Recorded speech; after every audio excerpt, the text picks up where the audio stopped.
Hello guys, আবারও একটি নতুন ভিডিওর সাথে তোমাদের সঙ্গে জয়েন হয়ে গেলাম। তোমরা সবাই কেমন আছো? আশা করি সবাই ভালো আছো। তোমাদের আশীর্বাদ ভালোবাসায় আমিও ভালো আছি। তো সকালবেলা ঘুম থেকে উঠেই দেখো ঘর দুপুরগুলো এদিকে ঝাড় দিয়ে নিচ্ছি, কারণ আমার ঘর দুপুরে অত নোংরা থাকে না, কারণ আমি রাতের বেলায় মুছে রেখে দেই। তার জন্য কিন্তু সকালবেলা অতটাই নোংরা হয় না, শুধু উপর দিয়ে একটু ঝাড় দিলেই হয়ে যায়। তো এদিকে সবার ঘরটা ঝাড় দিয়ে আমার ঘরটাও ঝাড় দিয়ে নিয়ে তারপরে কিন্তু এদিকে বারান্দাটা ঝাড় দিয়ে উঠানটাও ঝাড় দিয়ে নিয়েছি। তারপরে ওইদিকে ঝাড়টা দিয়ে ঝাড়ুটা ধুয়ে রেখে আমি হাত পা ধুয়ে চলে এসেছি ঘরে। ঘরে এসে দেখো এদিকে সবার আগে বিছনাটাকে গুছিয়ে নিচ্ছি, কারণ আমার তো একটু বাসন থাকে না, আমি রাতেই মেজে রাখি। রাতে মেয়ে ঘুমালে আমার কাজ করতে সুবিধা হয়, না হলে সকালে কোল থেকে নামতে চায় না আর আমার কাজ করতে অসুবিধা হয়ে যায়। তো বাবাকে ডেকে দিলাম, বাবা উঠলো, বাবার কাছে ছোটো মেয়েকে দিলাম, বাবা রাস্তায় নিয়ে গেল আর আমি এদিকে টুকটুক করে কাজগুলো করে নিচ্ছি। কালকে রাতে যেহেতু এই যে জামা কাপড়গুলো কেচে দিয়েছি, আজকে কিন্তু সকালবেলা শুধু এই যে বাড়িতেই মেলে দিচ্ছি। আর একটু পরে যেই জামা কাপড়গুলো মেলে শুকাতে দিয়েছিলাম, সেই জামা কাপড়গুলো বাইরে দিয়েছি, কারণ বাড়িতে না শুকায় না। এই যে এত সকালে এই জামা কাপড়গুলো মেলে দিলাম, এখন 7:30টার মতো বাজে, তবুও কিন্তু বাড়িতে শুকায় না। আবার এই জামাগুলোকে আমার বাইরে শুকাতে দিতে হয়। তারপরে চান ধান করে চলে আসলাম এদিকে ঠাকুর পুজো দিতে, যেহেতু আজকে বৃহস্পতিবার সেহেতু কিন্তু ঠাকুর পুজো দেবো। আর ঠাকুরগুলো তো অনেক দিন থেকে পুজো দেওয়া হয় না, ঠাকুর ঘরটার অনেকটা নোংরা হয়ে গেছে, তার জন্য এগুলো পরিষ্কার করতে আর ঠাকুর পুজো দিতে আজকে আমার অনেকটাই লেট হয়ে গেছে।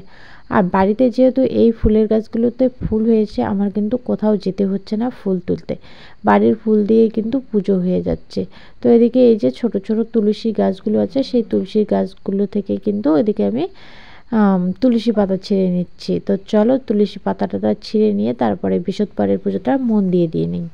তো বন্ধুরা, এই যে দেখো আমার ঠাকুর দেওয়া কমপ্লিট। এদিকে রাধা গোবিন্দ ঠাকুরকে দিয়ে দিলাম, আর ঘরের যেটা ছিল সেটা দিয়েই পুজো দিয়ে দিলাম, কারণ আমি জানি না কি কি ছিল না ছিল, তার জন্য বাতাসা ছিল, বাতাসা দিয়েই দিয়ে দিলাম।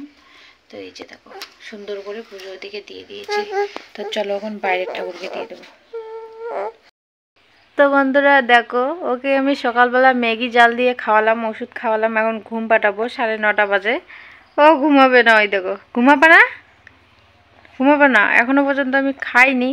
তো ভাবলাম যে ওকে ঘুম পাঠিয়ে খাবো, খাওয়া দাওয়া করে তারপরে রান্না করব, কিন্তু দেখো ঘুমাচ্ছে না। আজকে ওকে নিয়ে আমার রান্না করতে হবে। তো চলো, কালকের ভাত আছে, খেয়ে তারপরে রান্না বসিয়ে দেবো। আর বাবা কালকে রুটি খেয়েছে, নাড়িয়ে মাথার দ্বারা।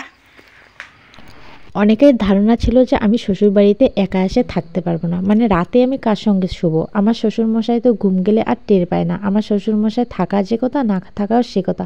তো তাদের উদ্দেশ্যে বলছি যে দেখো, আমি বাড়ি আসার আজকে 4 দিন হয়ে গেল, দেখো আমি একা থাকতে পারি কি না, তোমাদেরকে দেখাতে দিতেই আমি এসেছি বাড়িতে, যে দেখো তোমাদের ছাড়াও আমার দিন চলে।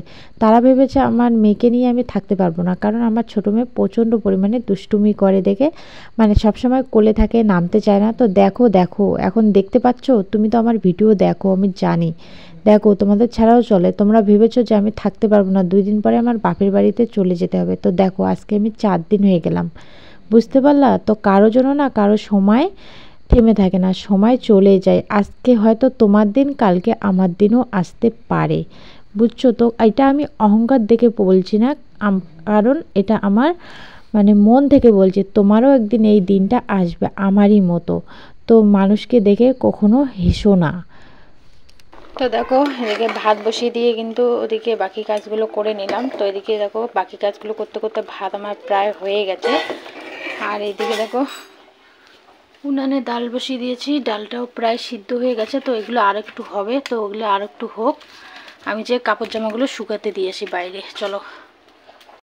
তো বন্ধুরা, এখন বাজে 11:54, আমার রান্না বান্না কমপ্লিট হলো। তোমাদের সঙ্গে শেয়ার করতে পারিনি, কারণ তখন আমার মা ফোন করলো, আবার তোমাদের দাদাভাই ফোন করলো, মিষ্টুর পাপা ফোন করেছে, আবার ছোটো মেয়েকে নিয়ে রান্না করছি, তার জন্য শেয়ার করিনি। ও প্রচণ্ড পরিমাণে কান্না করছে, তারপর আমার সঙ্গে জানোই তো বাচ্চা মানুষ কীরকম করে, তার জন্য তোমাদের সঙ্গে শেয়ার করিনি। তো রান্নাবান্না শেষ, চলো তোমাদেরকে এক ঝলক দেখিতেই কী রান্না করলাম। আর কলেপারে রান্না করার পর কিছু বাসন আছে, ওই যে দেখো এই যে বাসন আছে। তো চলো এই বাসন কোসনগুলো মাজি আর মেজে তারপরে তোমাদের দেখাচ্ছি যে কী রান্না করলাম। তো এই যে এখানে হয়েছে দেখো মুসুর ডাল, আর এইখানে হয়েছে শাক ভাজা, কলমি শাক ভাজা, রসুন আর কাঁচা লঙ্কা ফোড়ন দিয়ে। আর নিচে এদিকে হাঁড়িতে আছে ভাত, আর এখানে আছে এই যে বিমস ভাজা। তো এগুলোই আমাদের আজকে দুপুরের মেনু। তো বন্ধুরা এই যে স্টিকারগুলো দেখছো, তো এগুলো এখন আমি এই যে আমার গোদরেজটার মধ্যে লাগাবো। তো দেখো এখানে অনেক স্টিকার লাগানো আছে।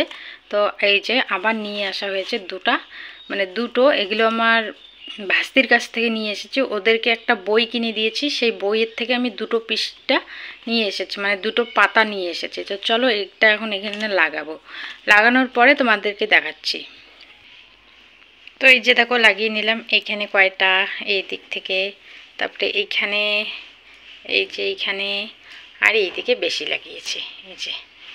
তো তোমরা হয়তো দেখে বুঝতে পারছো কোনগুলো এখন লাগালাম আর কোনগুলো আগের। তো দেখো আমার ইচ্ছা আছে যে এইটুক জায়গা মানে ভরে দিতে। তো দেখি কবে পারি। ছোটো মেয়েকে যেহেতু আমার ভাসুরের মেয়ে নিয়ে গেল, সেই ভাগে ভাবলাম যে চলো এই কাপড় জামাগুলো কালকে আমি সময় পাইনি, তার জন্য ভাঁজ করে রেখে দিইনি। তো এখন সময় পেলাম, তো এইদিকে আমি কাপড় জামাগুলো ভাঁজ করে নিচ্ছি, আর নতুন জামাগুলো কিন্তু ঢুকিয়ে রাখবো।